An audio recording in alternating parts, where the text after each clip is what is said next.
السلام علیکم eight class بیٹا، مجھے امید ہے آپ سب خیریت سے ہوں گے۔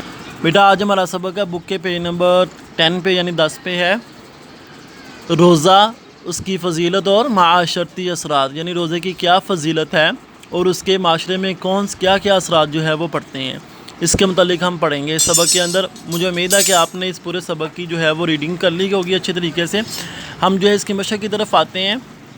سوال نمبر 1 ہے درج ذیل کے تفصیلی جواب تحریر کریں۔ اس کا جزء نمبر الف ہے روزے کا مفہوم بیان کیجیے۔ تو بیٹا روزے کا مفہوم یہ ہے، یہاں سے شروع ہوتا ہے۔ روزہ ارکان اسلام میں سے ایک اہم رکن ہے، یہاں سے شروع ہو کر یا اسے صوم یعنی روزہ کہا جاتا ہے۔ یہاں تک بیٹا اس کا پہلے سوال کا جواب ہے۔ اس کا دوسرا سوال باجز ہے روزے کے فضائل بیان کیجیے۔ یہ روزے کی فضیلت مکمل یہاں سے شروع ہوتا ہے۔ اسلامی بعد میں روزے کے بہت زیادہ فضائل بیان کیے۔ اس کے اندر یہ بیٹا یہ احادیث بھی آپ نے جو ہے وہ عربی کے ساتھ ان کو یاد کرنا ہے۔ یہاں سے لے کر یہاں تک لاسٹ تک اس کا جواب ہے۔ خوشبو سے زیادہ پسندیدہ ہے، یہاں تک جو ہے دوسرے سوال کا یعنی با جز کا جواب ہے۔ اب اس کا جیم جز ہے روزے کے معاشرتی فوائد بیان کیجیے۔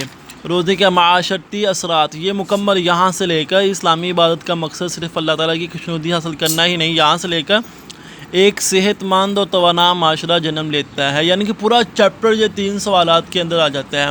تو اس لیے آپ نے مجھے مکمل چیپٹر جو ہے یہ یاد کرنا ہے، یہاں سے لے کر یہاں تک اس 3 سے جو ہے جیم جز کا جواب ہے۔ یہ ہماری تفصیلی سوالات کے جواب تھے۔ ہم جو ہے اب مختصر سوالات کی طرف آتے ہیں۔ روزے کا اصطلاحی معنی کیا ہے؟ اس کا بیٹا یہاں سے جواب شروع ہوتا ہے۔ شرعی اسلام میں وہ عبادت جس میں ایک مسلمان طلوع فجر سے غروب آفتاب تک کھانے پینے اور اپنی جائز نفسانی خواہشات رک جاتا ہے، اسے صوم یعنی روزہ کہا جاتا ہے، یہاں تک اس کا جواب ہے۔ روزہ اور دوسری عبادت میں کیا فرق ہے؟ بیٹا دوسرے سوال کا جواب ہے، یہاں سے شروع ہو رہا ہے۔ روزہ دوسری عبادت میں ایک خاص فرق یہ ہے، یہاں سے شروع ہو کر یہاں تک اجر کی امید ہوتی ہے، یہاں تک دوسرے سوال کا جواب ہے۔ تیسرا سوال ہے روزہ دار کے لیے کتنی خوشیاں ہیں؟ تیسرے سوال کا جواب یہاں پہ ہے روزے دار کے لیے 2 خوشیاں ہیں۔ یہ آپ نے حدیث بھی یاد کرنی ہے عربی کے ساتھ اور اس کا ترجمہ بھی یہ یاد کرنا ہے، یہاں تک جو ہے وہ تیسرے سوال کا جواب ہے۔ چوتھا سوال ہے رمضان میں دوسرے لوگوں کے لیے کیا جذبہ بیدار ہوتا ہے؟ بیٹا اس کا جواب یہاں سے ہے، یہ ایک لائن پوری۔ رمضان المبارک میں لوگوں کے دلوں میں ایک دوسرے کے لیے ہمدردی اور خیر خواہی کا جذبہ پیدا ہوتا ہے، یہاں تک چوتھے سوال کا۔ اس طرح 5واں سوال ہے شہر المواساتی کسے کہا جاتا ہے؟ اس کا جواب یہاں اسی کے نیچے سے ہے۔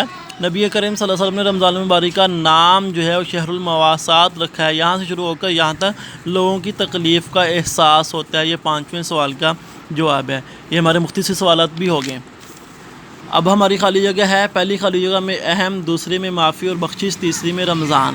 اس کے بعد جو ہے وہ دوسرے جواب پر جو ہے وہ ٹک کا نشان لگائیں۔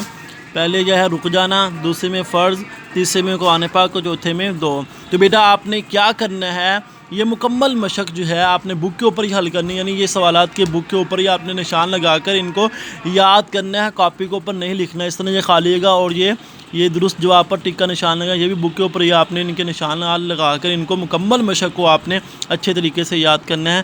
بیٹا مجھے امید ہے کہ آپ جو ہے وہ اس سبق کو سمجھ گئے ہوں گے۔ السلام علیکم ورحمۃ اللہ وبرکاتہ۔